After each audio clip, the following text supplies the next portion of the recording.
प्रयागराज येथील गंगा यमुना सरस्वती अशा पवित्र नद्यांच्या त्रिवेणी संगमस्थानी 144 वर्षांनी महाकुंभ भरवण्यात आला। त्यानिमित्त भारतामधील सर्व साधुसंत त्याचबरोबर करोडोच्या संख्येने भक्तमंडळी जनसमुदाय बरोबरच परराष्ट्रातील असंख्य पर्यटक प्रयागराज तीर्थस्थानी महाकुंभमध्ये स्नानासाठी आले होते। त्यातीलच एक 25,000 युवकांनी संकल्प केला की जे काही भक्त भाविक काही कारणानिमित्त प्रयागराज येथे स्नानासाठी येऊ शकले नाहीत, परंतु त्यांना त्याचा लाभ व्हावा या उदात्त हेतूने 25,000 युवकांनी एक हंडा तिकडनं पाणी भरून आणून ते संपूर्ण भारतभर वाटण्यात आले। त्याच कुंभाचा एक कुंभ भिवंडीमध्ये अनुलोम संस्थेचे राजेश पाटारी यांच्या माध्यमातून भीमेश्वर महादेव मंदिरामध्ये दर्शनासाठी आणले गेले। त्या कुंभाची 11 सुवासिनी जोडप्यांकडून विधिवत पूजा करण्यात आली व त्या जलकुंभाचे भीमेश्वर महादेव भगवान यांना जलाभिषेक करण्यात आला। या कार्यक्रमाला महाकुंभ व त्याचे महत्त्व हे मीना कुंटे मॅडम यांनी सविस्तरपणे कथन केले। तसेच भीमेश्वर देवस्थानाचे प्रमुख गुरुजी मयुरेश गुले यांनी 10 महाकुंभाचे मंत्रघोष करत भीमेश्वर महादेव यांना जलाभिषेक करण्यात आला। हा सोहळा अनुलोमचे राजेश पाठारी व योगेश वाघ यांच्या अथक प्रयत्नाने संपन्न झाला। सोहळ्यासाठी आजूबाजूच्या परिसरातील भाविक भक्तजन मोठ्या संख्येने शिवमंदिरात उपस्थित राहून श्रद्धेने दर्शन घेत जलाभिषेक केला। वैश्विक आमचा धर्म स्वाचा धर्म, कारण आमचा धर्म आंतरिक ज्ञान प्राप्तीचा धर्म आहे, जे इतर धर्मात कुठेही सांगितलं गेलेलं नाही।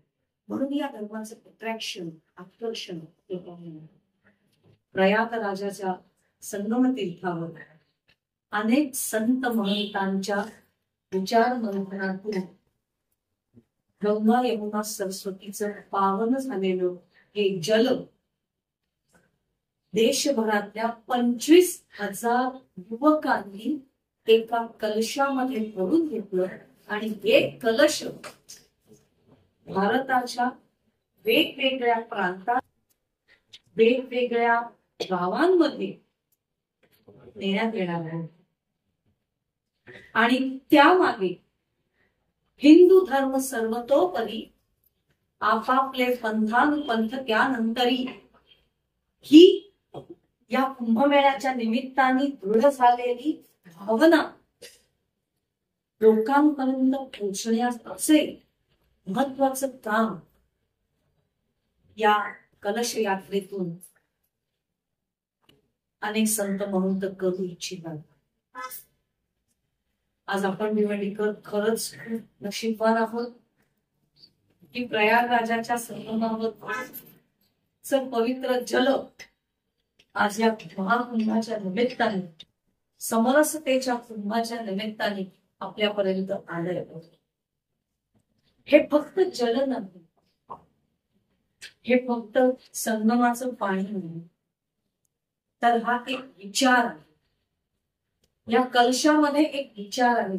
विचार आहे हिंदू एकत्रीकरणाचा, विचार आहे हिंदू संघटनेचा, विचार आहे हिंदू संरक्षणाचा, जो अनेक संतांनी तिकडे केला। त्यांच्या भगीरथ प्रयत्नांना आज आपण जमलेल्या सगळ्यांनी आपला खालीचा वाटा द्यायचा।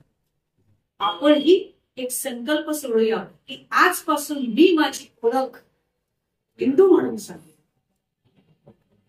मी कोणत्या पंथाची आहे, मी कोणत्या पंथाचा आहे, मी कोणत्या एरियात राहतो, यापेक्षा मी हिंदू म्हणून राहतो ही माझी ओळख।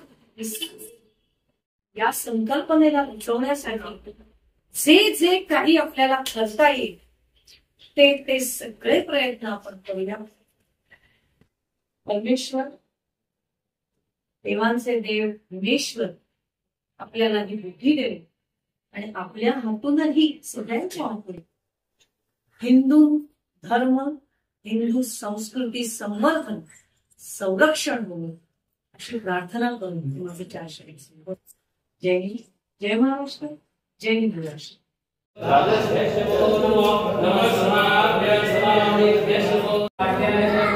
नमः